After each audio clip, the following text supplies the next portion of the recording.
Hello everyone, I am Shakila. I am the facilitator for Module 3 Culture Code Navigating Communication in a Diverse World.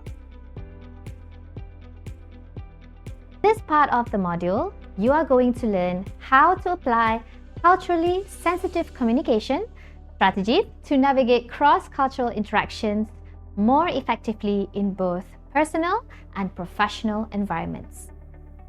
Now think. What is one situation where culture affected a conversation you had? Keep that in mind as we go. Before we begin, let's see whether you can still remember what you have learned about culture in the first two submodules. Let us find out whether you have got the right answers in the next slide. Here are the answers. Did you get them right?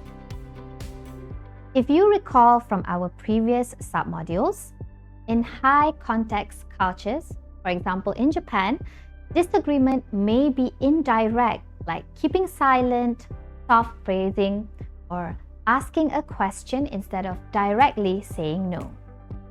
While in low context cultures, like in the USA, people often state disagreement directly and expect an open debate.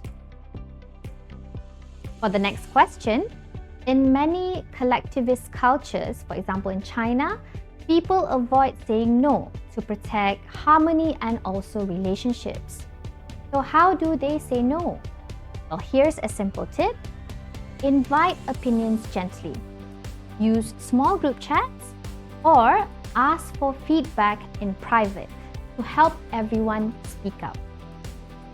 Alright, are you ready for today's module? Let's start. Now, have you ever wondered why is cross-culture skills so important? Well, look around. Our workplaces are more global than ever. Different accents, time zones, and even styles. This is normal now. When we don't read those differences well, miscommunication happens, and small issues can turn into conflict. The good news? Cross-cultural skills fix that.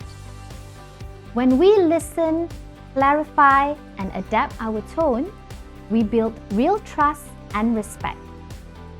And here's the bonus. Strong communication isn't just polite. It's a career advantage. People who connect across cultures move projects forward and get noticed. So basically, workplaces now are increasingly global. Miscommunication can cause conflict. Good skills build trust and respect. And strong communication equals to career advantage.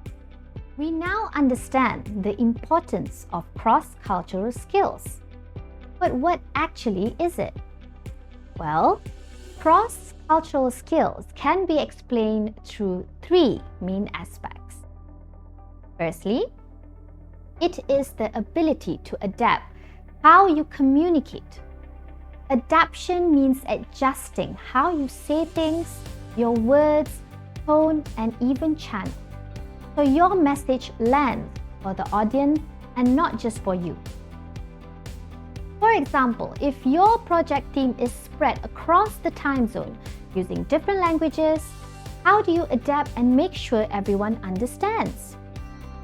You may post a story update in basic plain English so everyone understands, add visuals, and avoid using idioms, slangs, or even abbreviations that we commonly use, like, for example, TTYL or LOL.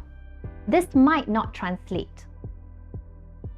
Secondly, is awareness of cultural values and behaviors.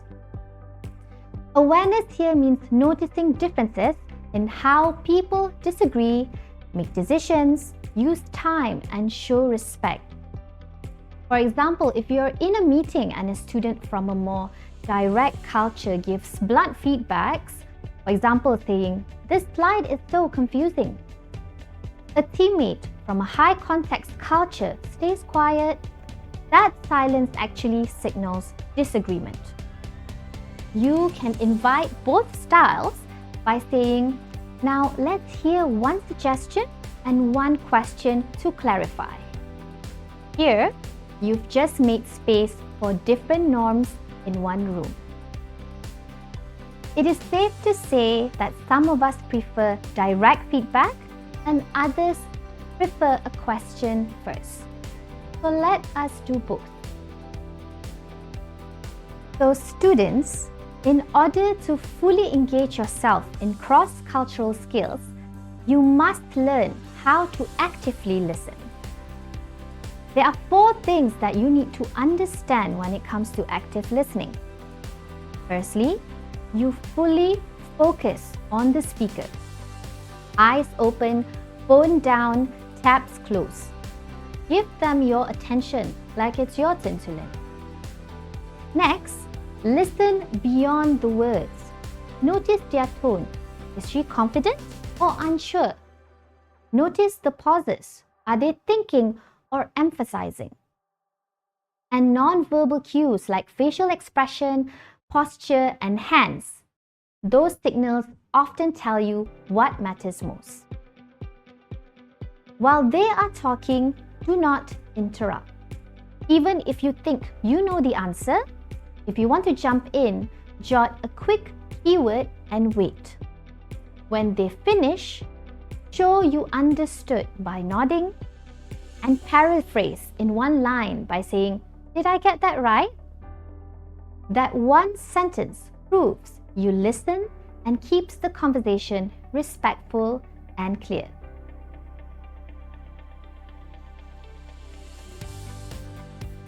Other than active listening, making sure you have a clear expression is also very important. Clear expressions help everyone to follow, especially in mixed or international groups. First, make sure that you use short, direct sentences, one idea at a time. For example, our goal today is to approve the prototype today. First, make sure you use short, direct sentences, one idea at a time. For example, our goal is to approve the prototype today. Or, we need 2 volunteers for testing. It is very simple but direct. Secondly, avoid slang, idioms, or even jokes that might not translate.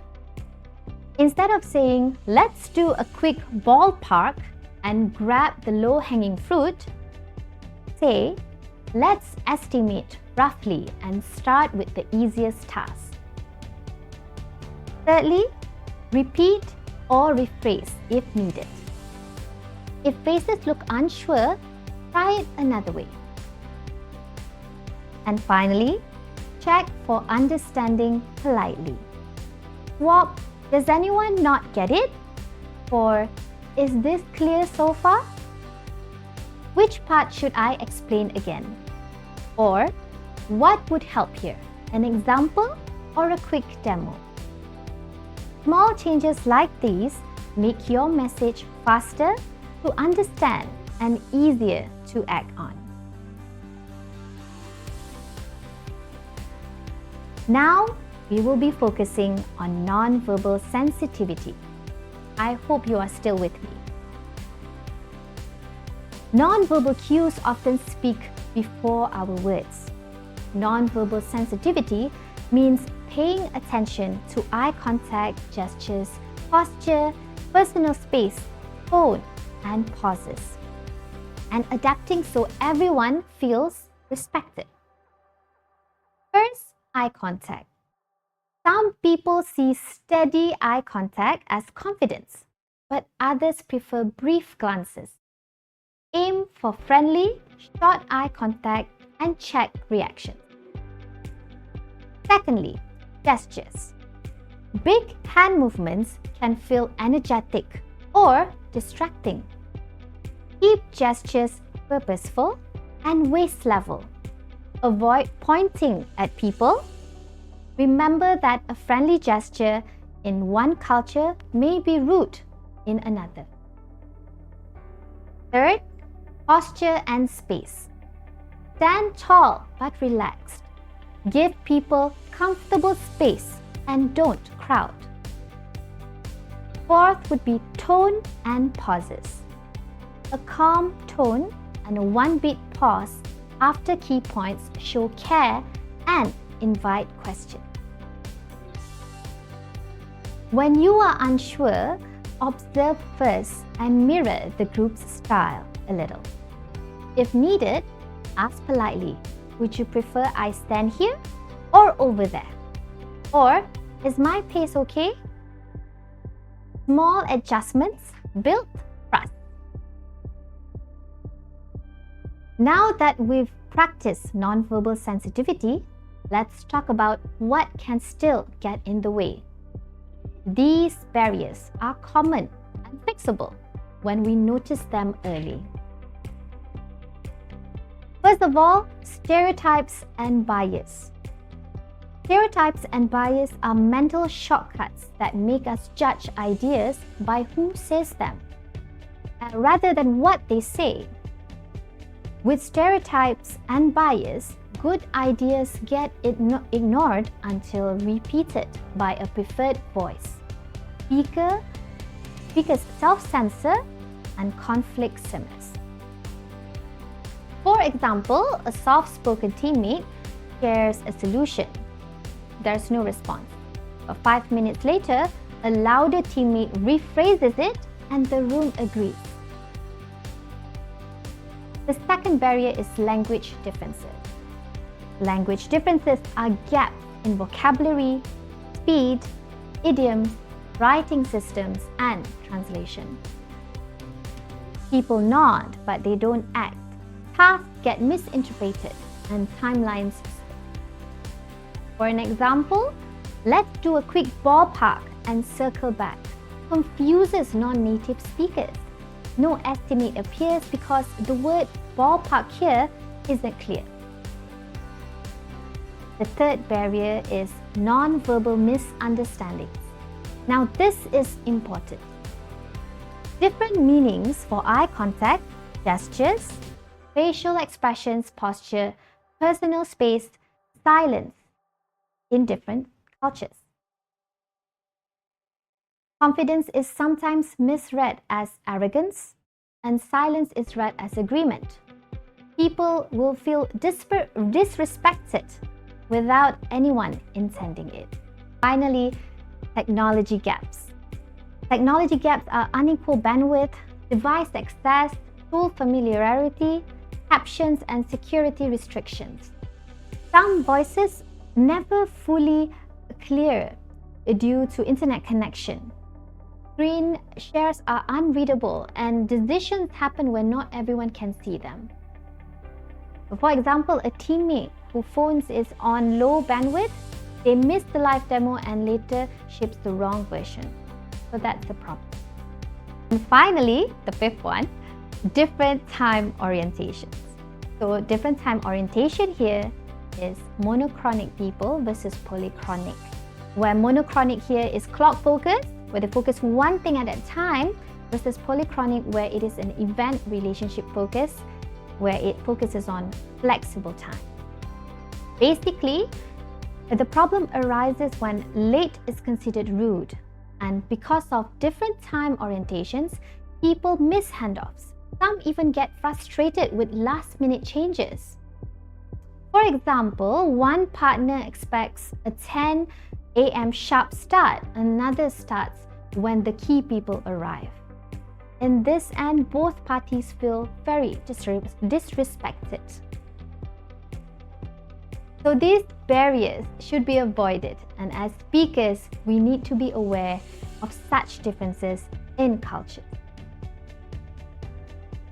Before we end this part of the module, let's recap what you have learned so far.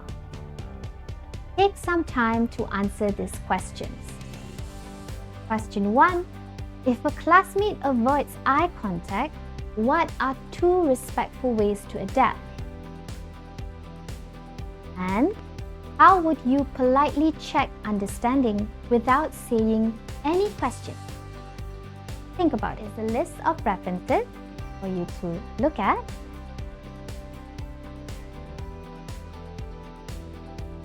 As we wrap up, I hope your new interactions bridges differences, listening first, adapting second, connecting always. Thank you, and I hope you will enjoy learning more about communicating in an academic setting in the next module.